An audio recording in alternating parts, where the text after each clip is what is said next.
The $3.5 billion Vodafone Idea rights issue starts on April 10th, and for the first ever media interview to explain the details of this issue, we have with us Balish Sharma, the CEO, and Akshaya Mundra, the CFO. Gentlemen, thank you very much for joining me and my co-anchor Rima. Balish, let me start with you. This is a massive issue. For quite some time we haven't seen a $3.5 billion issue, but then yes, 2 billion the promoters are picking up, for 2.5 billion. For the remaining 1 billion, do you have commitment from your minority shareholders? So look, we are a very new company. We've been, since the time we created the company, interacting with analysts, with journalists, but also very importantly with investors, existing and prospective. We met them in November, December. We met them again after the quarterly results, so about last month. Great interest. People understand the strengths of the company, the outlook on the market, and very clearly our strategy, and support that.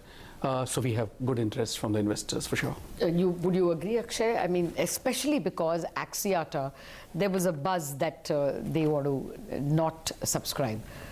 So let me put it this way, that we met investors both who were existing shareholders and some of them who are not shareholders, but they've also been meeting us, and we've seen a keen interest from both categories of investors, both existing shareholders and new investors. So there's a strong interest, as Balish was saying, and we met a number of investors in 2 rounds of roadshows. So very, very strong interest. Balish, what was the feedback from the shareholders on the pricing at 12.5 rupees per share? Because 14 months ago, in February of 2018, when you raised money, it was at 82.5 rupees. In 2014, it was a price of 134 rupees per share. So shareholders have lost money in the company. So what was the feedback from them on the pricing? So very clearly, well, we haven't gone asking investors or shareholders' opinion on price per se. However, the price has been calculated to keep it attractive for the shareholders so as to give them an opportunity, as also keeping in mind the industry and the past history of rights issue. Remember, this is the largest rights issue the country has seen. But again, the pricing has been with the amount of equity that we are raising versus the existing capital is again one of the largest proportions, and therefore the price that we see has to be seen versus the TERP and not versus the market price, because the market price anyway gets diluted by whatever discount you do to come to the TERP.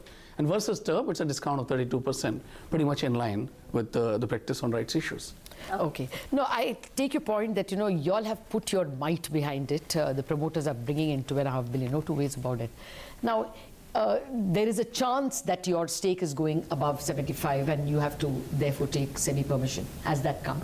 So firstly, I would not agree that there's a chance that it would go above 75%, but because, as you mentioned earlier, that there was no certainty whether Axiata would participate or not, so I think as a precautionary measure, it was right for us to seek that permission. We had taken that permission from SEBI, and that permission has been received. Okay, but you're confident that it will not come down to the promoters having to subscribe to the unsubscribed portion? I'm very confident. Okay, great. With this fundraising, and Balish, with the Indus fundraising coming through once the Indus stake sale happens, your debt, which is currently at 1.14 lakh crore, will roughly come down to 84,000 crore rupees. That's still a very high number. What is the roadmap to bringing it down? Rima, our debt is not very high. Our EBITDA is low. Okay. For the size of operations that we are running, the debt is pretty much adequate. And remember that 80% of our debt is actually the outstanding to the government for deferred spectrum payment. So the external debt is only about 20%. So debt is okay, and that is not the concern area for anybody. The concern is the EBITDA. We have clear plans to get back on that. Very clearly, we have a positive outlook on the market. It's an under-penetrated market even today. 1.3 billion people, but we got at least about 500 million who haven't got their first SIM cards. So there's an opportunity to grow the category. Then within the billion active SIM cards that we've got, about half don't use data in any way, shape or form. Therefore, we call it a glass half full of a growing glass, because you can grow the category and get more people in. You can grow from within the category and get people to use more data and then use unlimited data. Now again, very confident of the fact that, with the fact that 46% of the non-users, the 2G users therefore, are sitting with one of my 2 brands, which means they are my existing customers. So if I have 4G coverage and 4G capacity, therefore customer experience, I keep my customers with me as they go up the data curve. And therefore opportunity to grow the revenues. It's a clear win-win. Two strong networks coming together. The number 2 and number 3 in the market are coming together. The parentage of the Aditya Birla Group and the Vodafone Group. So great set of strengths, great outlook on the market. We need to stitch it up very quickly, and we need to get great partners in, working on each of these. Of course, the last thing is get the funding in, which is why we are here today. So, and if I may just clear strategy to grow that. If I may just add on the question of debt, actually, if you look at, and as you said, it'll come down to about 840 billion rupees. That would actually mean that our net debt would actually become less than the DOT debt itself. So really speaking, with this additional funding coming in, theoretically it is wiping off all the external debt that we have. Also, what is important is that if you look at from the capital structure of the company, post these two monetizations, capital and Indus monetization happening, we would actually have a debt equity of about 1:1, which is a very healthy structure. So I think we keep reiterating this, that the problem right now is an EBITDA, which is an industry issue, and not really the size of the debt. No, no, taking away from that, I mean, I congratulate you that, you'll have brought the equity to the level of the debt. That's not being disputed. But still, just to drive home the point, at an annualized EBITDA of what, if I go by the third quarter numbers, it will be 4,500 crore. That still makes your debt at 84,000 crores, 13, 14, 15 times EBITDA. So how does that get bridged? What will be the interest outgo? So per year or per roughly quarter? With the debt of about 114,000 crores, our interest charge on P&L is about 10,000 crores. Most of that interest is included in the DOT installment. So the DOT installment, a large component of that is interest, and the principal payment is actually quite back-ended as far as DOT installments are concerned. Okay, let me come on the point of improving the EBITDA. Yeah. So currently annualized, it's about 4,500 crore rupees. You had guided for a peak OPEX synergies of 8,400 crore. How much of that has already come through and is in the EBITDA that we can see in the, in your P&L, and how much will get added to that 4,500 crore? And plus, once the interconnect charges become zero, your EBITDA again gets hit. So say by FY21, what do you foresee your EBITDA at? So I will not be able to give you any EBITDA guidance, but let's talk about it qualitatively. You're right that our annualized EBITDA based on Q3 is in the ballpark of 4,500 to 5,000 crores. Synergy guidance that we have given is a starting point. There are more opportunities. And as we can see, the businesses today are evolving to be more digital. Whether you need a call center today the way you needed before, whether you need to have postpaid servicing the way you had before, many opportunities to transform business and achieve further cost improvements. Actually, I want to get back to the net debt to EBITDA because, the balance sheet concern is on top of everyone's mind. Annualized EBITDA, 4,500 crore. You said 3,000 crore has already been realized of the synergy. So we're left with another 5,500 crores. So that could push up your EBITDA to what, 10,000 crore rupees? Then a part of it would go because of the interconnect charges becoming zero. So that 10,000 would probably come down to what, 8,000 crores? So I'm just doing the math here. So the net debt, which would say be 83,000, 84,000, divided by an EBITDA of 8,000, still gives me a figure of 10 times.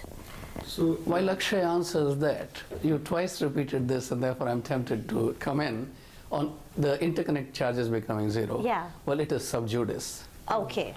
I don't still count that as going out. Okay. Because I don't see it as okay. So it will be 8 to 10 times. times. Still continuing in the industry. So actually at this point of time, I will not be able to give you any guidance on synergies, but I think we've given that in the past at the time of merger and when the merger was completed. So I think you could look at that. Besides the cost synergies, because that is only a way of improving EBITDA, and that is what you are talking about or alluding to. Beyond that, as Balesh was saying, that as we create capacity, and let me just also go to the question of capacity creation. Our capex guidance for FY19 plus FY20 combined together is 27,000 crores.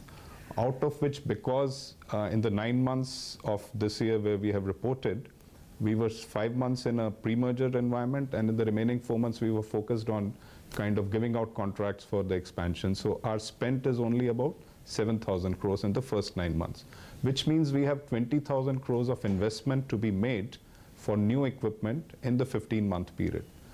On top of that, as we have expressed that we have a lot of merger synergies, there are 2 additional sources of capacity creation. The first is that on the date of merger, we had about 70,000 co-located sites. These co-located sites have duplicate equipments, which will be redeployed to the remaining sites and create new capacity there. So that is about 6,200 crores worth of equipment. On top of that, we have the remaining about 130,000 sites, which were currently using only spectrum of either Vodafone or Idea. As we integrate our networks, each of these sites would now be able to use the spectrum of both operators before the merger. And that would be another significant source of capacity creation. And so if we are going to invest 27,000 crores in networks, and if we are going to create additional capacity through this route, that has to bring some additional revenues, even if the prices do not improve. Now, I cannot give you a guidance on that, but that would be on top of whatever figure you are calculating based on cost synergies. Okay, as you say, we have to look at the EBITDA part. On the more. cost synergy side also, where does the confidence come from? Why are we so sure of what we're saying? That's also because ours is a very different situation, where most of the costs are duplicated between the two companies. These were both all India operators, and therefore there's two for everything. And therefore, most of the synergies come in the first run by just deduplicating it.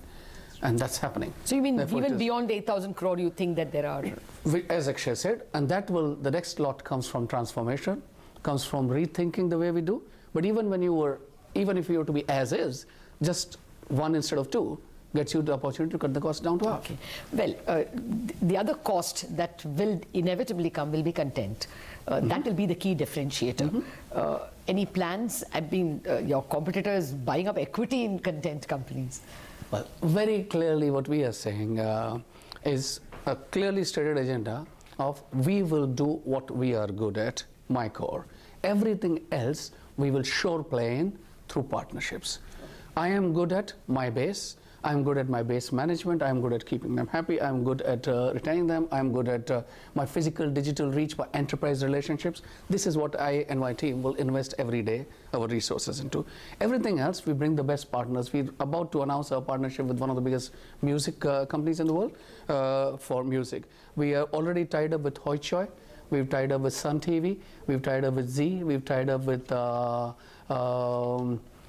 lot of content partners and bringing them in anyways. Balish, you spoke about, in the past as well, you've said that the ARPUs are currently unsustainable in the Indian market and you expect them to go up. But it's not happened as of now. What is your prognosis on ARPU going ahead? And will you, take the lead in raising tariffs? Okay, first part first.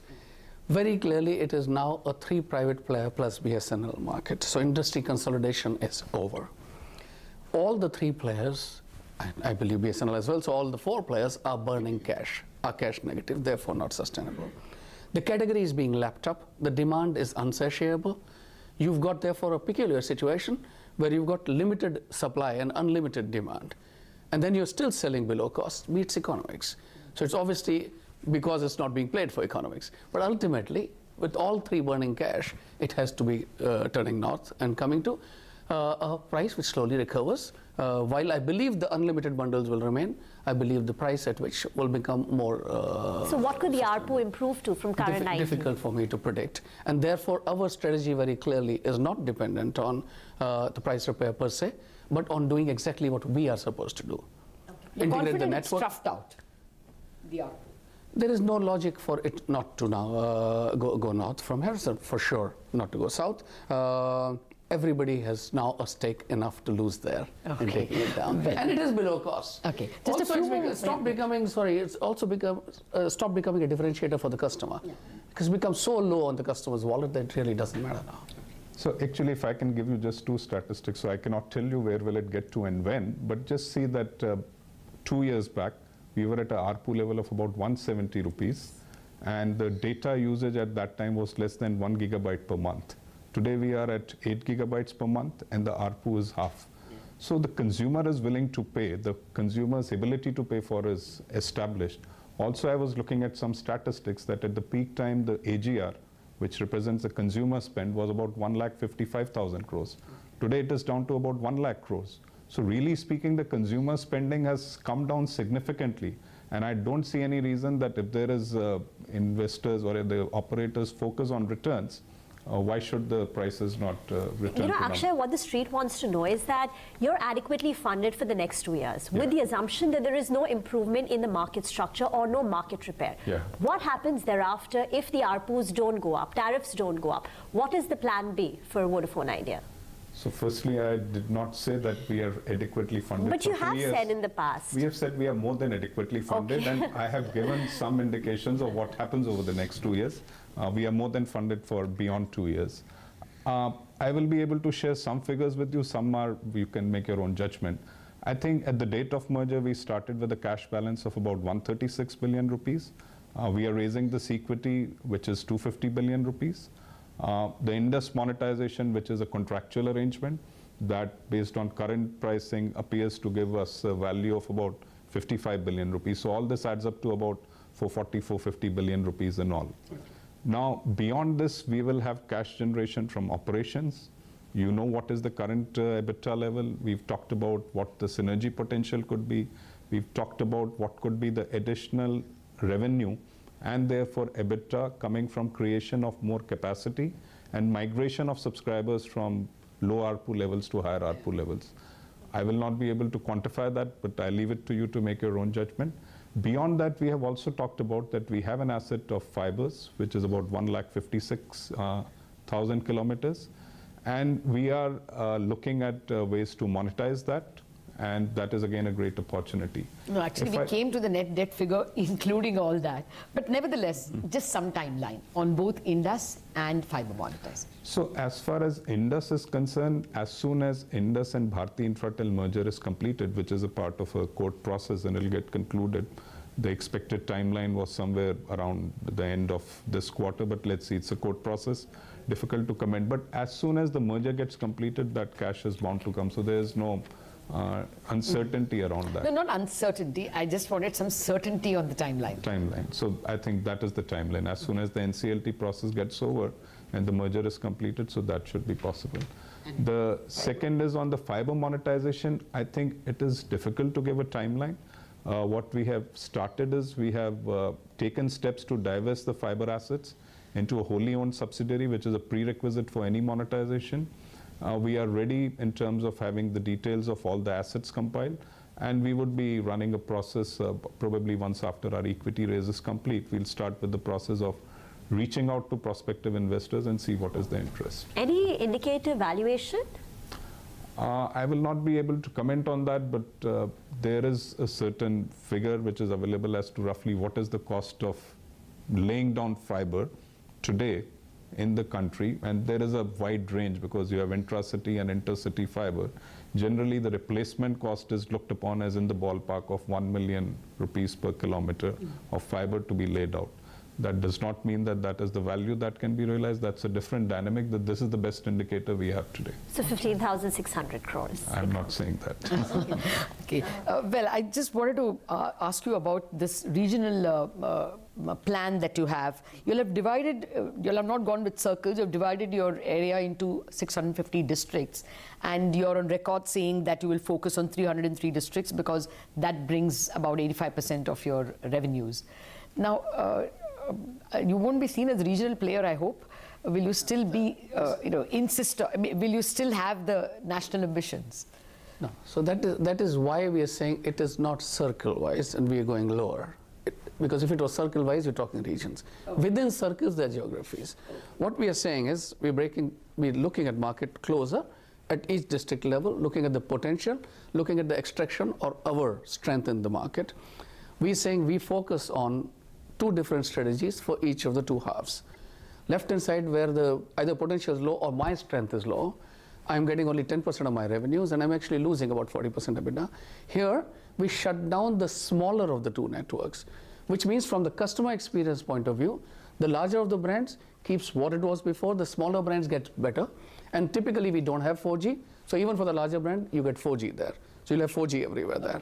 So it is improving on the left-hand side. On the right-hand side is where we are focusing on ensuring we keep as many sites as are required, so much denser that network, resilience of the network, therefore experience, and here is where we put a lot of future capex. So TDD, massive MIMO, etc. We've been rolling out a lot of massive MIMO lately. You're building capacity. The whole idea is you're creating a fortress around your customers through customer experience. Because ultimately, if everybody is offering services there, they will go to the brand that has the greatest experience or the brand that they've been before and they've loved before. But these 303 are largely, I mean, nationally well distributed, or would they have a regional bias? Because every circle would have areas of my strength, areas of higher potential, therefore right-hand side. And again, in these 303, my customer market share is much lesser than my data market share because I'm a late starter. But in technology, later you buy, better you buy. Okay. So I'm now rolling out with a lot more capacity. If incremental data customers that come, I get a fair share in line with my customer market share, then my data market share starts coming up and the revenue comes up. So therefore, it is stop the bleed on the left-hand side and start getting more revenues out of the right-hand side. Okay. Balesh, just want to get your thoughts in on two things. One, on 5G, your own expectations when we could see auctions in 5G, and if it happens next year, will you be in a position to participate? So 5G, clearly a game changer. Does the country need it? At some stage, yes. Do we have use cases enough today to say India needs it today? No. I've said this before in other interactions, even with ET. In the forums that have discussed this, apologies, very clearly that right now the use cases are still only being developed. Vodafone worldwide leads the roadway to 5G. We've been doing a lot of experimentation. We've been involved in research, developing the use cases. In India, I don't yet see a space for 5G to come in or a need for it to come in. But as it does, we will for sure be playing for. Well, it's a matter of quarters or years. But as the use cases develop, we will for sure be participating in that place. When do you see it coming, 5G? Difficult to predict for me. But as of just now, 5G is an overlay technology. You first need to get the 4G layer under it, and get the Wi-Fi meshes under it, and then build 5G on top. So it's a process. Again, what will 5G bring? A lot of that is already being brought in today. When I say we are rolling out a massive MIMO network, that's a 5G technology being brought forward. So a lot of what 5G will bring in, we are already bringing in today. But again, ultimately for 5G, the device ecosystem has to come. And that is going to take time. And we have to wind up, Prima. Your last question. Okay, I just want to, when you took over or when the merger was announced, the revenue market share was close to 40%, in fact, north of 40%. Now, as we speak, it's come down to what, 31, 32% thereabout. Your comments, and how can you improve it? Very clearly, we've been behind on the 4G rollouts and 4G capacity. Therefore, existing customers have chosen another SIM card of somebody else in markets where we are not. The whole idea and the strategy I talked about is to very quickly improve that situation, to get to a much larger coverage of India population footprint, therefore my existing 2G customers, and create a lot more capacity and customer experience. Therefore, when my existing customers of 2G have their own brand offering 4G and a great customer experience, they stay with me. Well, your strong argument, sorry, I'm stealing the last question. Your strong argument is that it's not economical anymore for people to cut. So let us assume that Jio raises tariffs by 10%. What would you do? Would you follow them or would you play for market share? Look, right now, Jio is sizably lesser than us on flagship tariffs. Any space for industry to repair tariffs, we would rather go for taking the tariffs to a right level, because right now they're below cost and not sustainable, than to try to chase a market share game. Okay. Very clearly that we've been trying to do everything at our end to be able to fructify that.